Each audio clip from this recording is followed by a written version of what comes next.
Colombia pone en lista negra a más de 200 personas del círculo del régimen y les prohíbe el ingreso al país. Maduro y Diosdado Cabello la encabezan. De presidente a presidente, Trump llamó a Juan Guaidó y le ofreció apoyo. Presidente Guaidó lidera multitudinarias marchas contra el régimen de Maduro. Colombia confirma presencia de blindados en frontera con Venezuela. Mindefensa dice que son movimientos rutinarios. Mindefensa venezolano muestra los dientes. Las armas están listas para defender a Maduro, asegura Vladimir Padrino. Opositora venezolana María Corina Machado pide a comunidad internacional mantener presión contra Maduro. Detienen a director de cárcel La Modelo, cobraba coimas por entrada de drogas, celulares y armas. Revelan escrito de acusación en caso de chuzadas. Intervinieron a la policía, al Gaula, al CTI y hasta al ejército. 9 heridos por motín en Uri de Puente Aranda. Hasta con excrementos atacaron a la policía. Relleno sanitario Doña Juana sigue siendo una bomba de tiempo. Procuraduría le exige a la alcaldía soluciones en el corto plazo.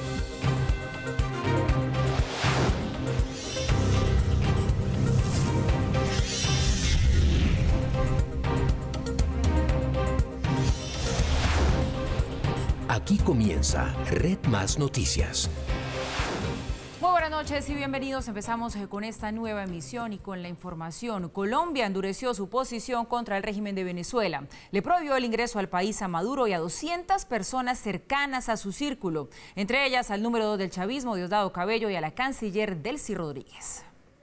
El gobierno confirmó este miércoles que la cúpula política y militar que rodea a la dictadura en Venezuela no podrá ingresar al territorio nacional y que incluso la lista negra encabezada por Maduro podría aumentar. Claramente esta lista está encabezada por Nicolás Maduro, Diosdado Cabello, Delcy Rodríguez. Son muchas las personas, son más de 200, además de otras nacionalidades también.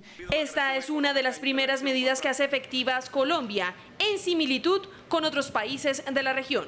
Medidas soberanas, por muchos motivos, por temas de seguridad nacional, de temas de salud pública, por temas diversos. Es una medida discrecional. Hoy se hizo efectiva la primera inadmisión de un hombre venezolano que había sido designado por Maduro para representar a una empresa en Barranquilla. Fue inadmitido hoy, llegó en un vuelo charter, precisamente por ser un colaborador de la dictadura de Maduro. ¿Pero qué pasa con aquellos que están en la lista y también en territorio colombiano? A esas personas muy seguramente las vamos a expulsar. Según Migración Colombia, la lista negra puede disminuir, pues hay quienes puedan llegar a desistir de apoyar a Nicolás Maduro. De presidente a presidente, Donald Trump llamó a Juan Guaidó para felicitarlo por lo que denominó una histórica llegada a la presidencia de Venezuela. Crece el apoyo de los Estados Unidos al mandatario interino de ese país y aumenta la presión contra Maduro. Washington sigue manifestando su apoyo al presidente interino proclamado por la Asamblea Nacional Juan Guaidó. A través de su cuenta en Twitter confirmó la llamada del presidente de Estados Unidos. Agradezco la llamada del presidente de los Estados Unidos, Donald Trump, quien reiteró completo respaldo a nuestra labor democrática, compromiso con la ayuda humanitaria y reconocimiento de su administración a nuestra presidencia. Guaidó quedó con el presidente Trump en mantener una comunicación regular para respaldar el camino de Venezuela hacia la estabilidad y para reconstruir la relación bilateral entre Estados Unidos y Venezuela. En horas de la tarde y por el mismo medio, Trump aseguró: hablé hoy con el presidente interino de Venezuela, Juan Guaidó, para felicitarlo por su histórica asunción a la presidencia y reforzar el firme apoyo de Estados Unidos a la lucha de Venezuela para recuperar su democracia. Y en un segundo mensaje continuó: grandes protestas en todo Venezuela hoy contra Maduro. La lucha por la libertad ha comenzado.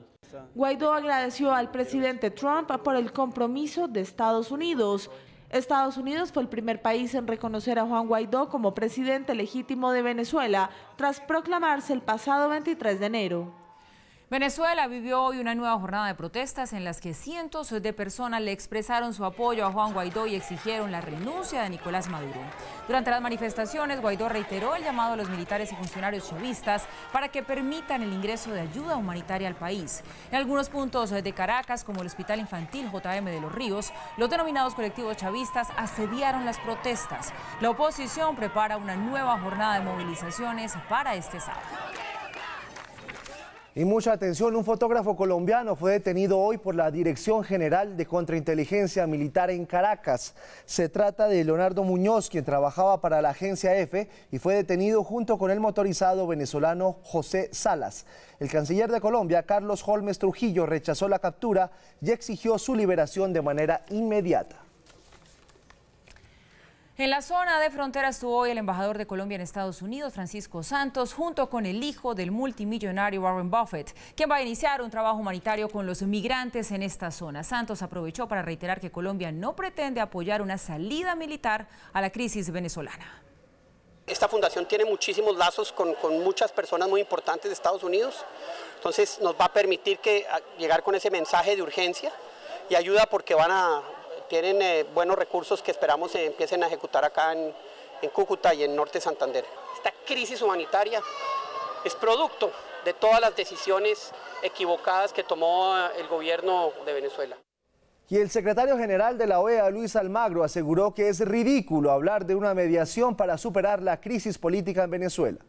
De lo más ridículo que podemos ver en este tiempo es el ofrecimiento de mediación. ¿Por qué? Porque esto no es un tema de negociar entre dos partes, esto es un tema de redemocratizar el país. Y el camino a la democratización del país tiene que ver con avanzar con la institucionalización y la democratización de las propias instituciones. Y la petrolera rusa Lukoil, una de las más grandes de ese país, suspendió sus contratos con PDVSA. La determinación ocurre después de que Estados Unidos le impusiera sanciones y restricciones a la compañía estatal venezolana. De acuerdo con un periodista de The Wall Street Journal, para reanudar los suministros, Lukoil exige a Venezuela garantías contra estas sanciones y primas de precios. Y en el programa Al Punto de nuestro director Juan Lozano, María Corina Machado pidió mantener la presión sobre el régimen de Maduro. María Corina Machado es una de las líderes opositoras de Venezuela que, a pesar de recibir constantes ataques del chavismo, nunca decidió abandonar su país. Hoy agradece que el Grupo de Lima siga liderando la presión internacional para que caiga Nicolás Maduro y todos los integrantes del régimen. Ese alto mando tremendamente comprometido con actos de violación de derechos humanos, de corrupción, de una base militar, ese soldado, ese oficial que llega a su casa y que se encuentra la mamá, la esposa, la hermana, la hija, que le dice ya. Es del lado nuestro, del lado del pueblo, del lado de la Constitución. Le pedimos a la comunidad internacional que se mantenga cada día más firme, que aumente la presión sobre los criminales que están en el poder. En diálogo con Juan Lozano, en el programa Al Punto, María Corina Machado señaló que hoy reina la criminalidad en Venezuela. Hoy en nuestro país, más de la mitad del territorio está tomado por la guerrilla del ELN y grupos nuevos movilizados de la FARC, por carteles del narcotráfico, por bandas que se dedican al contrabando de armas, a la extracción ilícita de oro, diamante, coltán, e incluso la operación y financiamiento de grupos terroristas islámicos. Y alertó que la crisis humanitaria está desmedida porque ahora el régimen está capturando y atacando a menores de edad. Por algo están siendo juzgados por crímenes de lesa humanidad en la Corte Penal Internacional, pero déjame decirte que en las últimas horas estamos viendo un comportamiento, un patrón de detener, apresar, maltratar niños. Estamos hablando de niños de 10 y 12 años que han sido detenidos, algunos desaparecidos, y las denuncias son sencillamente escalofriantes. María Corina Machado desvirtuó que en un futuro inmediato se acepte un diálogo con el régimen de Nicolás Maduro, porque ese camino fue completamente infructuoso y el único ahora es que Juan Guaidó lidere de manera interina el restablecimiento de la democracia en Venezuela. Bueno, pues no dejamos de seguirle el pulso a la situación en Venezuela y no es para menos porque todos los días se produce una noticia de uno y de otro lado, todos los días pasan cosas. Hola Mauricio, muy buenas noches. Hola Paula, ¿qué tal? Bueno, hoy tenemos muchísimas cosas, creo que sería relevante concentrarnos en dos de ellas. La primera, bueno, este respaldo de frente muy jugado del gobierno de los Estados Unidos hacia Juan Guaidó. Recordemos que cuando Donald Trump fue el primero en reconocerlo como presidente interino, vino una seguidilla estilo efecto dominó de países haciendo lo mismo. Él marcó la pauta, es la potencia y eso no lo desconoce nadie. ¿Que esto estresa a Nicolás Maduro? Segurísimo que sí. Que lo que está haciendo Colombia también ayuda a cerrar el cerco y a mandar mensajes claros con este tema de prohibir la entrada a más de 200 funcionarios chavistas, seguro que también ayuda. Lo que yo no sé, Mauricio, es si tenemos antecedentes de una decisión así de radical por parte del gobierno colombiano en otros momentos de la vida. Paula, como usted bien dice, todos los días analizamos esta situación porque es una situación inédita en el entorno regional, por supuesto inédita en Venezuela y en la relación colombo-venezolana. Y como hay tantas variables en juego y depende de tantas cosas un potencial desenlace, pues cada día hay que ir haciendo un seguimiento. De las dos cosas que menciona Paula, más otras dos, las 4 principales noticias que registramos el día de hoy, hay unas que son muy llamativas y hay otra, una en concreto, que es muy relevante a mi juicio. Obviamente aquí nos estamos debatiendo entre qué hecho que sucede cada 24 horas puede ir marcando el camino hacia las posibles salidas de este conflicto, de este impasse que existe en Venezuela. Una salida, por supuesto, sería la convocatoria de elecciones después de una conversación, una negociación entre el Nicolás Maduro y Juan Guaidó. Otra sería que, presionado por la comunidad internacional, también convocar elecciones sin una negociación con Juan Guaidó.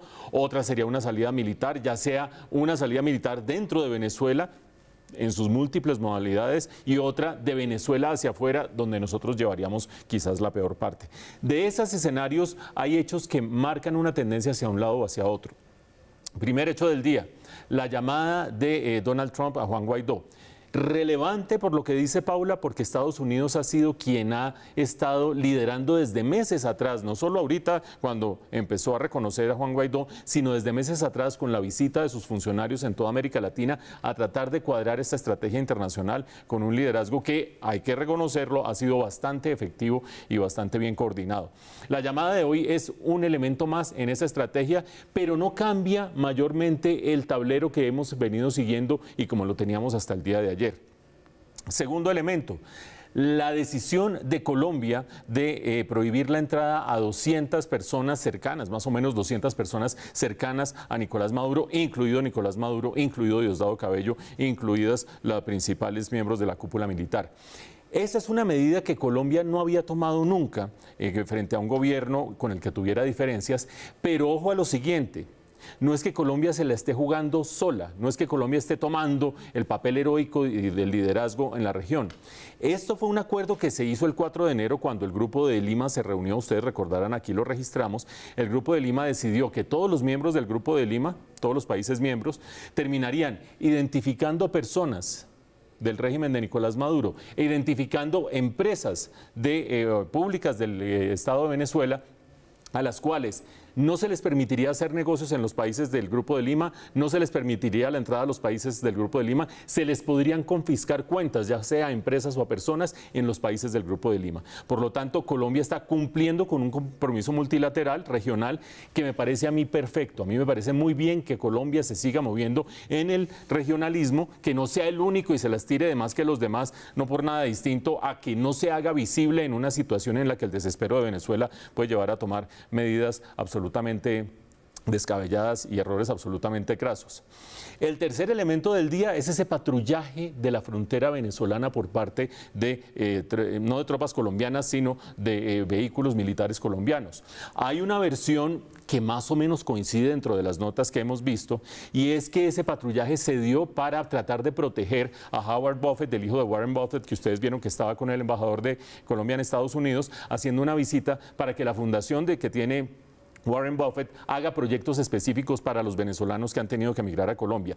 Ese debería ser la motivación y ojalá sea esa. Me parece que Colombia no puede empezar a tratar de provocar a Venezuela y a mostrar unos dientes en un momento en que Venezuela se tiene que defender del mundo. ¿Para qué tratar de sobresalir? Pero el hecho más relevante es la decisión de Rusia. Recuerden ustedes, la petrolera Lukoil y otras 6 petroleras decidieron que no van a hacer más negocios con Venezuela. ¿Por qué es clave esto? Porque siempre hemos dicho que tanto Rusia como China son los grandes respaldos y los grandes soportes que tiene en este momento Venezuela en la comunidad internacional. No solo en lo político, sino también en lo económico. Venezuela le debe 10.000 millones de dólares, ojo, 10.000 millones de dólares a Rusia y 21.000 millones de dólares a China, en un momento en que las reservas internacionales de Venezuela son más o menos de 8.000 millones de dólares. No les alcanzaría para pagar ni la quinta parte de lo que está debiéndole a uno y a otro. ¿Qué hace Rusia generalmente? Permite que Venezuela le venda petróleo, vender entre comillas, para ir pagando esa deuda, pero estas empresas rusas le venden a Venezuela tanto gasolina, créanlo ustedes, Venezuela importa muchísima gasolina, como disolventes, porque el crudo venezolano, el petróleo venezolano es muy pesado, como son pesados los crudos colombianos, y necesita disolventes para poder pasar por los oleoductos, llegar a refinerías especiales, etcétera, etcétera. Sin esos disolventes, Venezuela queda absolutamente fregada y absolutamente bloqueada. Es muy crítica esa decisión de Lukoil y de otras 6 petroleras rusas para de no seguir negociando con Venezuela. Y allí nos vamos a la última idea de esta situación que ha pasado el día de hoy. Ha trascendido que Rusia no tendría ninguna intención de ayudarle económicamente a Venezuela, no solo porque no le está pagando la deuda, lo que le debe y le ha incumplido y demás, y porque Rusia además no está en ninguna situación económica de bonanza pues para poder hacerlo, cosa que ya hemos mencionado en este noticiero, sino porque el gobierno ruso envió el año pasado una misión de técnicos a Venezuela a asesorarlos para tratar de enderezar la economía, como diciéndoles, vea, si usted me debe tanta plata, venga, le ayudo a organizar su casa para ver si nos paga a todos los que nos debe. Y el gobierno de Nicolás Maduro se negó a aplicar ninguna de las recomendaciones que le hizo esta misión de expertos rusos. Por lo tanto, Rusia, gran respaldo político, poco en lo económico. China, gran respaldo político, vamos a ver qué tanto en lo económico, porque la plata que le debe es muy grande. Creo yo, Giovanni y Paula, que ese sí es una jugada que el día de hoy marca un poquito una diferencia en el tablero. Lo demás es el mismo tablero profundizándose, pero aquí sí se le va cerrando más el cerco a Nicolás Maduro. Lo que usted está queriendo decir es que Rusia y China se van a acomodar al nuevo régimen que llegue una vez caiga Maduro. Necesitan salvar su platica. Cuando le deben, claro, cuando le deben semejante cantidad de plata y cuando no está la situación. China ha sido pragmática. No vamos aquí a revisar lo que ha hecho China en este siglo y en las últimas 3 décadas, pero China ha sido más pragmática que ideológica. Entonces, desde ese punto de vista, Giovanni y Paula, yo sí creo definitivamente que Rusia y China no es que vayan a ir al Consejo de Seguridad a decir cambiamos a Maduro ni nada parecido, pero ¿dónde está la platica? Pues que aquí no vamos a seguir metiendo plata. Y olvidémonos de tropas rusas por acá y olvidémonos de tropas chinas por acá. Eso es cada vez más difícil, ¿no? Es cada vez más difícil. Pues mira, nos queda claro después de su análisis, Mauricio, que son muchos los frentes a los que hay que estar atento y justamente vamos a poner en contexto a nuestros televidentes sobre uno que usted ya mencionaba. Hoy se registraron movimientos en la frontera con Venezuela. Tanquetas del Ejército Nacional patrullaron a pocos kilómetros del país vecino. El ministro de Defensa aseguró, eso sí, que son acciones de rutina. Alarma generó en norte de Santander el paso de varias tanquetas militares. A través de redes sociales, ciudadanos reportaron la presencia de vehículos blindados con equipos de artillería de largo alcance, patrullando las calles de Villa del Rosario, municipio que limita con Venezuela. El Ministerio de Defensa confirmó la presencia de estas tanquetas en la frontera. Son movimientos normales que se vienen realizando para garantizar la seguridad en la zona. Su base es la Brigada 30 del Ejército, ubicada en Cúcuta. Según esa cartera, son vehículos blindados tipo Cascabel y Urutú de fabricación brasilera con cañones de 60 milímetros y que se usan especialmente para el transporte de municiones y apoyo de tropa. En las últimas horas también se conoció que una comisión de 10 pilotos y técnicos de la Fuerza Aérea de Estados Unidos llegó a Colombia con el fin de visitar las bases militares de Palanquero, Río Negro y Catam. Se trata de una escuadrilla acrobática que participará en la Feria Aeronáutica. Además, esta semana llegó a Colombia el general Mark Stammer, comandante del Ejército Sur de Estados Unidos, quien estuvo en Tumaco, Nariño, y sostendrá encuentros con altos mandos militares y de policía. Y del otro lado, el ministro de Defensa de Venezuela, Vladimir Padrino López, reiteró su lealtad a Nicolás Maduro y aseguró que las armas están listas para defender al país. Nuestra lealtad a la Constitución y al presidente constitucional de la República Bolivariana de Venezuela, que es uno solo, el presidente Nicolás Maduro Moros, comandante en jefe de la Fuerza Armada Nacional Bolivariana. Por eso estamos aquí, henchidos de orgullo, llenos de energía, queremos defender la patria. Están las armas listas para defender la patria y está también el espíritu. Como ustedes ven, pareciera la tormenta perfecta. Por eso se lo preguntamos a Marcos Pekel, profesor internacionalista. Profesor Pekel, buenas noches. ¿Cómo se caen los dictadores? Muy buenas noches a toda la audiencia de Red Más. Pues de muchas formas se caen, ¿no? Tienen que haber una serie de elementos para que los dictadores caigan. Dictadores pueden caer porque sus propias fuerzas armadas los abandonan en el momento que las necesitan, como ocurrió con los dictadores de la primavera árabe en Tunisia y en Egipto, donde el ejército se negó a reprimir a los manifestantes y los dictadores les quedó más remedio que irse a un costado. Los dictadores pueden caer por insurgencias armadas que finalmente triunfan, como fue el caso de Nicaragua con los sandinistas o de Cuba con la revolución, o pueden caer cuando las protestas masivas de la calle resquebrajan los pilares sobre los cuales están sustentadas esas dictaduras, como fue el caso de las dictaduras en Europa del Este, cuando ya la Unión Soviética no pudo proteger más a los regímenes completamente deslegitimados y las protestas masivas en la calle finalmente dieron al traste con las dictaduras. Marcos, buenas noches. Saludo a Mauricio Reina. Hemos visto que el acorralamiento del régimen de Nicolás Maduro se da de manera multilateral. En este momento, aunque tiene varios países que reconocen a Juan Guaidó, su principal enemigo es esencialmente Estados Unidos y se dirige cotidianamente a Donald Trump. En ese contexto, ¿a usted le parece razonable que Colombia como que levante un poquito la cabeza en medio de todos sus pares, trayendo, por supuesto, a distintos funcionarios militares de Estados Unidos en el momento más inoportuno, a mi juicio, recorriendo la frontera con tanquetas colombianas y fuera de eso, sin fijar una posición totalmente clara que lo separe de la libretica de notas de John Bolton que dice que van a mandar o que mandarían Estados Unidos 5.000 soldados a Colombia? ¿Usted cree que Colombia podría darse el lujo de ponerse a ser visible militarmente cuando Nicolás Maduro lo que necesita, quizás más que en cualquier otro momento, es un enemigo externo para unir al ejército y a las fuerzas militares de Venezuela? Yo creo que ese discurso del enemigo externo en este momento en la Venezuela de hoy ya no cala. Ya eso en el pasado, siempre Colombia, los neogranadinos, como les dicen allá, eran los enemigos. Yo creo que esto ya no tiene asidero. Por otro lado, Colombia ha sido consistente en su política, incluso desde la misma campaña. El presidente Duque fue muy claro en lo que iba a ser su política frente a Venezuela.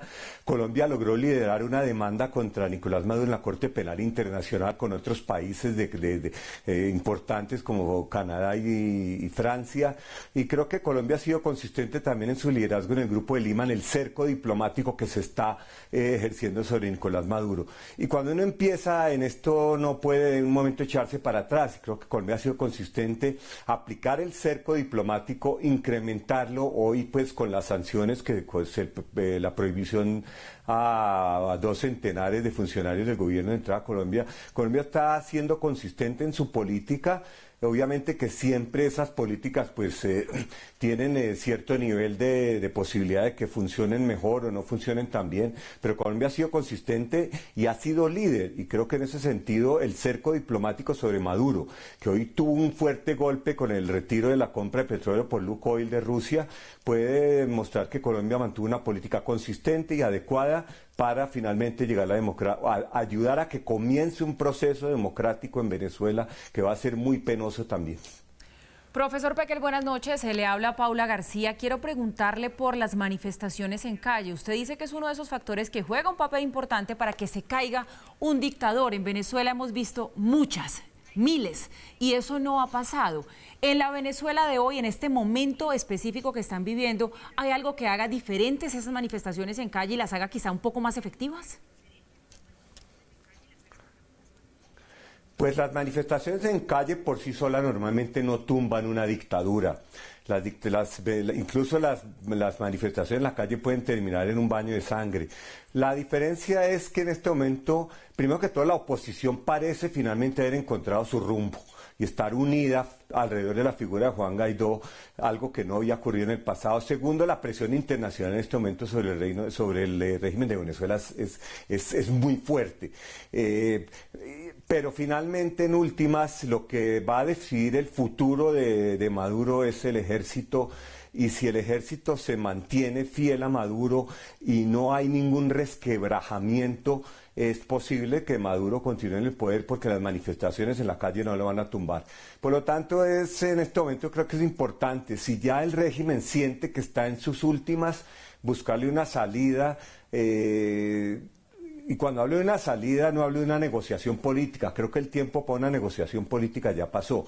Es una salida del régimen y cambiarlo por realmente una transición democrática. Ya para Maduro y su gente no hay más lugar en este momento en la política venezolana. Las manifestaciones por sí solas no van a tumbar a Maduro, pero son claves e importantísimas en todo el contexto que está ocurriendo en este momento. Pues profesor Marcos Pecker, gracias por estar con nosotros. Ahí lo tienen ustedes, la tormenta perfecta, solo le falta un elemento, los militares. Gracias profesor, que tenga buenas noches. Gracias a ustedes. Bien, y nos concentramos ahora en lo que pasa en Colombia. Escándalo de corrupción en el sistema carcelario del país. En Bogotá fue capturado el director de la cárcel La Modelo. Cobraba millonarias sumas de dinero por permitir el ingreso de licores, de trabajadoras sexuales y hasta autorizaciones para remisiones médicas. Los cobros van desde los 100.000 pesos hasta más de 4 millones de pesos. Una investigación que se adelantó por 18 meses permitió desarticular toda una red de corrupción en las cárceles del país y en específico en La Modelo de Bogotá. Permitir el ingreso sistémico de droga y otros elementos restringidos por el sistema penitenciario. Supuestamente César Augusto Ceballos, director de la cárcel La Modelo, era uno de los líderes del cartel de las cárceles. El director de La Modelo presuntamente hacía un estudio para establecer la capacidad socioeconómica de cada interno. Las presuntas extorsiones eran cobradas para que los internos tuvieran acceso a varios beneficios y hasta para poder ser remitidos a centros médicos. Deberían pagar presuntamente 3 millones de pesos mensuales por su permanencia en el patio 3. Permisos para cumplir citas médicas tendrían un costo de 2 millones de pesos. Visitas íntimas por un costo superior a 4 millones de pesos.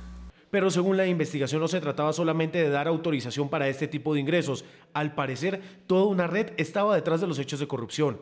Tenía a sus servicios casas y bodegas para recibir encargos o encomiendas.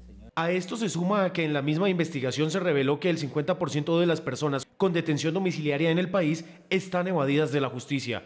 Un llamado a los jueces, realmente no están siendo rigurosos en la concesión de esas detenciones domiciliarias. Por hechos similares, el año pasado fue capturado el director de la cárcel La Picota, a quien ya imputaron cargos. Sorprendentemente, en esta nueva investigación descubrieron otros hechos de corrupción que en los próximos días les serán indilgados. Desde hace varios días, fuertes combates se vienen presentando en Corinto, Cauca, entre los pelusos y las disidencias de las FARC. La comunidad denunció que en los últimos enfrentamientos uno de los bandos tomó su posición de combate y refugio muy cerca a una escuela del sector de San Pedro, poniendo en peligro a los niños que asisten al centro educativo. Cerca de 50 familias de la zona han tenido que suspender todas sus actividades por miedo a los combates. El presidente Duque pidió a todos los países que tienen representación en Colombia reciprocidad en la lucha contra el ELN. Cuba habló a través de su embajador. Ante todos los diplomáticos y embajadores que están en Colombia, el presidente Duque pidió colaboración en la lucha contra el ELN como un gesto amistoso. Y hoy le pido a todos los países aquí representados que tengan algún tipo de información y de acción que cumplan con el deber de entregarle esos sujetos. En el saludo diplomático, en el cual estaban embajadores de países como Estados Unidos y Cuba, el presidente insistió. No son solicitudes por terquedad, ni mucho menos una bravuconada. Es la defensa de la legalidad. Duque también dejó claro que no contempla ni contemplará en el futuro ceder ante la violencia. Y respeto a los que han obrado de otra manera, pero nuestro gobierno no obrará jamás buscando ceses al fuego bilaterales. Por su parte, Cuba, en cabeza de su embajador, esquivó las preguntas hechas por este medio sobre si cumplirán o no con las circulares rojas de Interpol. Entendemos perfectamente lo que está pidiendo el gobierno y espero que entiendan también la posición de Cuba. Pienso que se va a resolver. Tenemos los dos países la voluntad de que todo se resuelva. El nuncio apostólico en Colombia aseguró que ningún acto terrorista puede justificarse. ¿Qué tipo de acción judicial, policial y política se tenga que hacer le corresponde al gobierno de Colombia y queremos ayudar a que en algún momento se pueda reiniciar un diálogo político. Ante un juez de la República es presentado hasta ahora Wilson Arévalo, alias Chacu, integrante del ELN que habría participado en el atentado terrorista del ELN en la Escuela de Cadetes de Policía General Santander. En operativos simultáneos contra guerrilleros del Ejército de Liberación Nacional fue capturado alias Chacu. Evidencias testimoniales incontrastables de su operación en el corregimiento La Primavera, en el municipio de Arauquita, en el departamento de Arauca.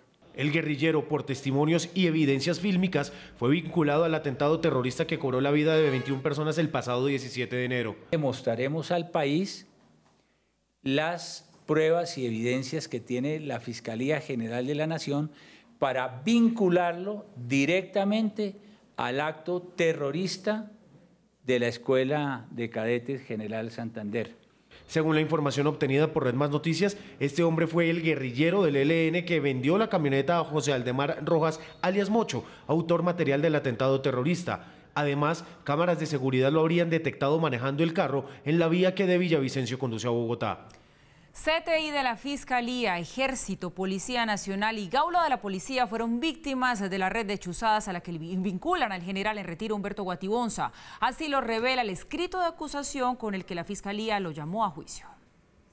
En el escrito de acusación, la Fiscalía revela parte de las evidencias sobre las chuzadas que se hicieron a diferentes empresas, personalidades y hasta entidades gubernamentales. Esta organización criminal estaría conformada por personas idóneas, capacitadas, con alta formación académica en el manejo de sistemas de información e inteligencia militar. De tal organización supuestamente haría parte el general Humberto Guatibonza y Carlos Arenas, quien fuera jefe de prensa en la policía. Dicha organización supuestamente infiltró a casi toda la fuerza pública, militar y de inteligencia del país. Información que es obtenida por intermedio de aplicaciones informáticas que le dan acceso a plataformas y bases de datos de la Fuerza Aérea Colombiana FAC, Cuerpo Técnico de Investigación CTI, Ejército Nacional, Alcaldía de Ipiales, Gobernación de Nariño, Policía Nacional, Fiscalía General de la Nación y Gaula. Por estos hechos, los acusados serán llevados a juicio por delitos relacionados con violación de sistemas informáticos. Bueno, Mauricio, ¿qué decir al respecto? Porque con esto que conocemos hasta ahora, la verdad uno empieza a pensar que los alcances, los tentáculos, el poder de la estructura era mucho mayor de lo que todos pensábamos en esta red de chuzadas. Lograron infiltrar instituciones de seguridad de orden nacional, eran muy efectivos en la información que conseguían y además pensaban exportar el negocio a otros países como Ecuador. Un panorama, por supuesto, absolutamente aterrador y asustador. Chuzaron al ejército. Imagínese. Imagínese. No, es que hay un par de cosas que preocupan de esto que estamos oyendo. La primera, me queda a mí una inquietud y es si estos procesos de colaboración deben terminar encontrando al que es responsable de qué, al que fue el cerebro, al más importante, al de mayor jerarquía, al de mayor impacto público. Según conocemos los hechos, la persona que era el cerebro técnico de la negociación era una hacker que se llamaba María Alicia Pinzón. El cerebro técnico. Los cerebros que se cranearon la operación, aparentemente 2 coroneles retirados del ejército y un mayor retirado del ejército. Y el general Guatibonza, que por supuesto tan culpable como todos los demás, si es que así lo termina definiendo este proceso, le prestaría los servicios a esta organización. Colaboran los otros, colabora sobre todo un coronel, el coronel Jorge Salinas, con la justicia, y es esa colaboración la que termina llevando al general Guatibonza. Por supuesto, yo hago la pregunta porque ¿quién debería colaborar para llevar a quién? ¿Quién es aquí el pez gordo al que hay que terminar agarrando? El más mediático y el que más suena, por supuesto, es el general Guatibonza por su posición en la Policía Nacional, pero parece que no era el más importante dentro de la creación del ilícito, sino uno de los coroneles. Punto número 1. Punto número 2. El general Guatibonza, háganme ustedes el favor, vamos a ver dónde termina el juicio, aquí no vamos a prejuzgar, pero todo lo que va avanzando, la debilidad de su defensa y demás, si lo pone uno a decir, hombre, un general que pasó por estos estudios, pasó por los estudios de todos los medios de comunicación, una figura importantísima que en su momento todo el mundo decía, este es el hombre que va a sacar adelante muchas de las operaciones de la Policía Nacional, metido en estas. Vamos a esperar el final del juicio, que ha ido surtiendo todos sus pasos, y cuando ya uno llega a juicio con un escrito de acusación, que es el que nos da lugar a la noticia, la cosa es tenaz. Fuera de eso, la institución de la policía. Ustedes se acuerdan, porque uno dice, no, es que Guatibonza solo. Devolvámonos un poquito y vámonos por allá a la época de la Comunidad del Anillo, en el gobierno de Juan Manuel Santos, cuando él nombró una comisión que investigara a la policía para terminar haciendo recomendaciones. Ese informe de esa comisión que sesudamente se metió a decir, hay que hacer tales y tales y tales y tales reformas a la policía, ¿dónde está? Reposando el sueño de los justos, no pasó absolutamente nada. Y cada vez que uno oye un nuevo caso de corrupción dentro de la policía, dice, ¿dónde están las autoridades civiles que hagan que la policía termine reformándose, que haga que termine purgando, que haga que termine transformando todas esas prácticas horrorosas? Vamos a esperar los resultados del juicio. Y finalmente, lo que decían Paula y Giovanni, ¿cómo les parece a ustedes? Chuzada la Fiscalía, chuzado el Ejército, chuzada la Policía, chuzado el Gaula, mejor dicho, chuzado absolutamente todo el mundo. La inteligencia, los servicios de inteligencia, la contrainteligencia de los servicios de seguridad colombianos y del principal organismo investigador, que es la Fiscalía, queda absolutamente en ridículo, queda absolutamente por el suelo y lo deja uno con una sensación de vulnerabilidad monumental. Si se le meten dos coroneles retirados, un mayor retirado y un general de la policía, de esa manera a las instituciones de seguridad del Estado, imagínense ustedes qué puede esperar uno. Tremendo. 9 heridos dejó el intento de fuga de esta mañana en la sede de la URI de Puente Aranda, una de las más hacinadas de Bogotá. Los detenidos trataron de evitar la retoma por parte de la policía, tirándoles excrementos humanos. A las 8:50 de la mañana, más de 150 detenidos protagonizaron un violento motín en las celdas del tercer piso. Se enfrentaron con los policías que se encontraban en ese momento de custodio lanzándole heces fecales y orina. Algunos intentaron lanzarse al vacío para fugarse, otros esparcieron sus excrementos en varios pisos de la sede judicial. En este momento tenemos hasta el momento un saldo de 9 personas lesionadas, de esos retenidos 3 policías. Afuera, familiares denunciaron que la reacción se debió a que la comida que reciben, según ellos, es de mala calidad. La comida que les están dando a ellos acá es podrida. Hace 15 días entraron normal, comida, buena comida y todo, en caja de icopor. Esta es la comida. ¿Usted cree que esto es para un perro? Dentro de esos elementos muchas veces ahí vienen lo que ellos tienen, como son sustancias estupefacientes, armas blancas. En la URI conviven 191 personas en un espacio diseñado solo para 80. Madres de familia explicaron cómo funcionan las cosas en la URI. Yo he pagado para entrar comidas, les he pagado 500.000 pesos cuando él ingresó a los 15 días para entrar el colchón, una ropa, unos tenis. El lugar se encuentra en cuarentena por algunos casos de sarampión. Este es el quinto motín que se registra desde diciembre.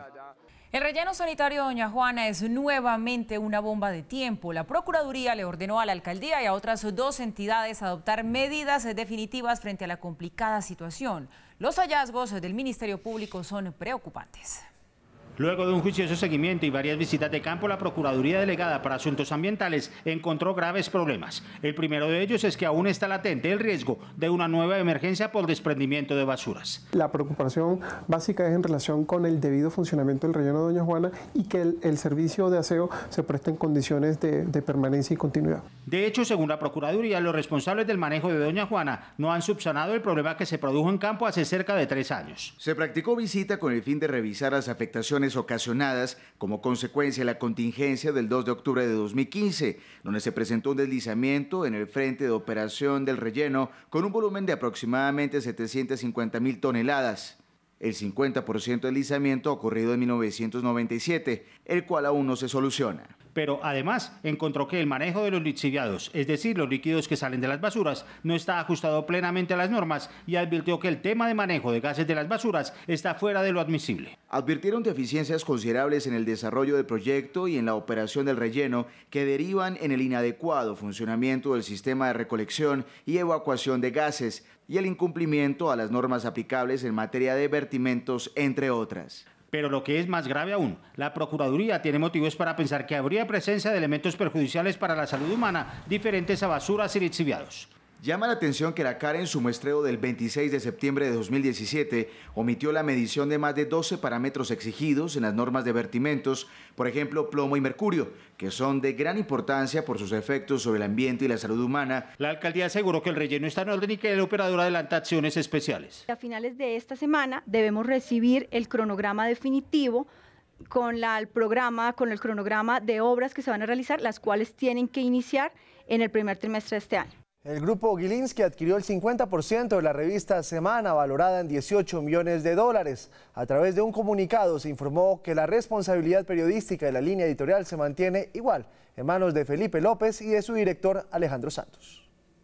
El grupo que lidera uno de los hombres más ricos de Colombia, Jaime Gilinski, se quedó con la mitad de la revista Semana, que maneja líneas de negocio como la fundación, publicaciones, sostenibilidad y foros. Esos negocios hacen parte de la Sociedad de Administración de Inmuebles e Inversiones, cuyo mayor accionista es Felipe López, con 89%. Precisamente entre las publicaciones se encuentra la revista Dineros, Ojo y Fucsia, entre las más reconocidas. Gilinski es un banquero que le sigue los pasos a Luis Carlos Sarmiento Angulo, quien también adquirió en 2012 el periódico El Tiempo, dos de los medios más representativos en manos de los hombres del sector financiero. Se busca superar la crisis financiera que atraviesa la revista Semana y garantizar su supervivencia, y para ello se fortalecerá la transición hacia los formatos digitales. La línea editorial se mantiene. Ya el acuerdo sobre lo fundamental, que es primero preservar la independencia y el manejo de los contenidos, que para nosotros era absolutamente sagrado y crucial. Gilinski es accionista y miembro de la Junta Directiva del Banco GNB Sudameris, entidad que cuenta con cerca de 10.000 millones de dólares en activos. Según la revista Forbes, es el segundo hombre más rico de Colombia,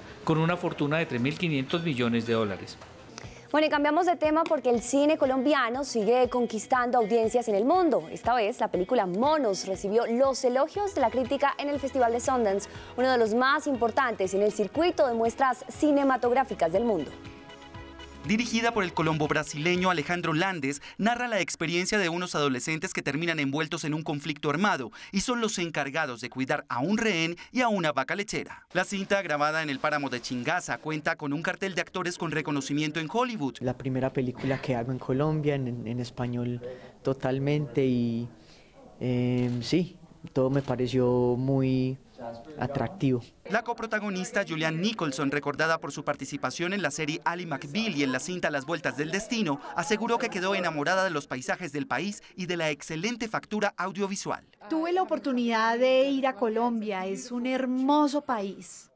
Todo sobre esta película es increíble. Su buen desempeño en Sundance le dio a Monos la posibilidad de entrar en la cartelera de cine de Estados Unidos y al Festival de Cine de Berlín. En Colombia será estrenada en marzo. Y a Bogotá llegó el calor de la Arenosa con la reina del Carnaval de Barranquilla 2019. Ella se llama Carolina y es la embajadora de esta fiesta. Su reinado es uno de los más significativos de los últimos años porque en esta ocasión se cumplen 15 años de la declaración de esta fiesta como Patrimonio Inmaterial de la Humanidad por parte de la UNESCO. Pero por si eso fuera poco, se conmemoran 100 años del natalicio de Estercita Forero, la novia eterna de Barranquilla. Por supuesto, claro, estará presente en esta fiesta de los colombianos. Y bueno, para este cierre, muchísima atención, en especial los hombres, porque esta es una lección de la naturaleza para que aprendan por qué no deben despertar a una mujer que descansa plácidamente. Uy, yo quiero ver esto. A ver. ¿Quién se me parece? No, pero es que ¿cómo la despierta? No, él se iba a arrunchar. El león se iba a arrunchar al lado de ella. Sí, ¿cómo no? ¿Le recuerda escenas de la cotidianidad, compañeros? Ay, Dios mío. Yo no voy a decir a quién se me parece porque pero es que va el mordisco, en el oiga. apartamento de Mauricio. No, ma. Vea, el mordisco. No, el león muy sigiloso, él muy tranquilo se iba a arrunchar al lado de ella. Se va a arrunchar, No lo excuse. Pero así se fuera a arrunchar, pasaba lo mismo. Claro, pasaba lo mismo. Una cosa dormida, déjela quieta. Yo sí puedo decir sin problema. Lección aprendida, señores. Sí, con esto entendimos. Perfecto. Que quede claro quién manda en la casa, eso no se les puede olvidar. Llegamos así al final de esta emisión. Recuerden, mañana desde las 6 de la mañana la información y las noticias con Darío Arismendi, Juan Lozano y todo el equipo periodístico que hace parte de esta alianza informativa de Caracol Radio y Red Más Noticias. Lo mejor de la radio y la televisión. Nos vemos mañana y que descansen.